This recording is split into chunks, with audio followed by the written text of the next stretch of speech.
हम कोई भिखारी हैं कि हम भीख मांग रहे हैं? हम किसी से भिखारी नहीं है कि भीख मांगेंगे। हम कोई भिखारी है जो सपा से भीख मांगेंगे? इस बयान ने यूपी की राजनीतिक पटकथा का मानो एक और नया अध्याय लिख दिया है और इस अध्याय ने ये भी रेखांकित कर दिया है कि उत्तर प्रदेश में कांग्रेस की क्या हालत हो चुकी है। राजनीतिक दृष्टि से देश के सबसे बड़े सूबे उत्तर प्रदेश में राजनीति गजब हिचकोले मार रही है। एक तरफ साल 2027 के लिए राजनीतिक मंच सज रहा है तो वहीं दूसरी तरफ पार्टियों के बीच जमकर खींचतान भी चल रही है। कहते हैं कि जिसने यूपी को फतह कर लिया तो उसके लिए दिल्ली का तख्त आसान बन जाता है, क्योंकि दिल्ली के सिंहासन का रास्ता उत्तर प्रदेश से ही होकर गुजरता है और इसी यूपी को जीतने के लिए सभी दल एक साथ अपना पूरा जोर लगा रही हैं। और इसी कड़ी में कांग्रेस सांसद इमरान मसूद ने ऐसा बयान दे दिया कि इसने आने वाले चुनाव के लिए अपना एक नया अध्याय लिख दिया है।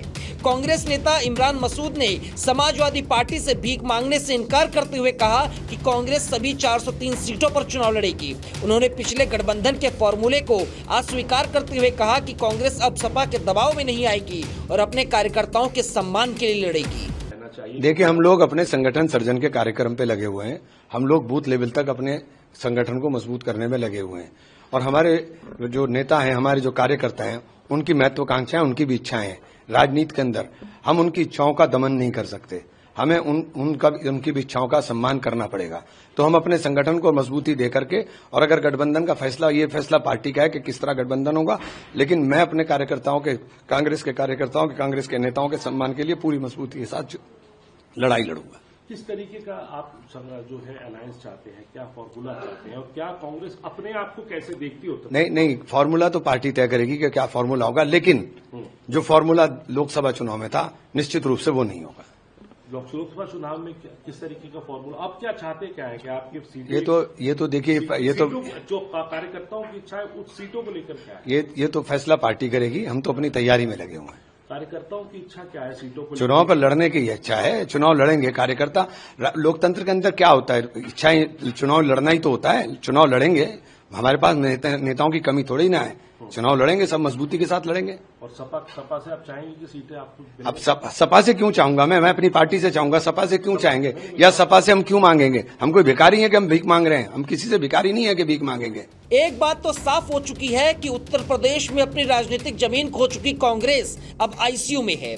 2024 के लोकसभा चुनाव में जिस समाजवादी पार्टी के साथ कांग्रेस ने गठबंधन किया था, उसी समाजवादी पार्टी ने यह बता दिया कि कांग्रेस की आखिर में स्थिति क्या है। 2024 के लोकसभा में जनता को बरगला कर और अपनी ओछी राजनीति को चमका कर, धर्म, जाति और संविधान के नाम पर लोगों को लीक से भटका कर चुनाव में बढ़त बनाने वाले गठबंधन में कांग्रेस की हालत बेहद खराब हो गई है और कांग्रेस को यह समझ आ गया है कि उसकी राजनीतिक जमीन अब यूपी में खिसक गई है। लोगों में साल 2024 वाली लहर नहीं है और लोग इन सभी की सच्चाई भी जान गए हैं और इसका असर उत्तर प्रदेश में हुए उपचुनावों में भी साफ तौर पर देखने को मिला था और उसी का परिणाम है कि इमरान मसूद का ये बयान, जिसमें उन्होंने सीटों को लेकर कांग्रेस का रुख साफ करते हुए बता दिया कि कांग्रेस और समाजवादी पार्टी के बीच सब कुछ ठीक नहीं चल रहा है। आपको बता दें कि साल 2022 में हुए यूपी विधानसभा के चुनाव में 403 सीटों में से कांग्रेस महज 2 ही सीट जीत पाई थी। कांग्रेस की आराधना मिश्रा मोना ने प्रतापगढ़ की रामपुर खास सीट पर बीजेपी के नागेश प्रताप सिंह और छोटे सरकार को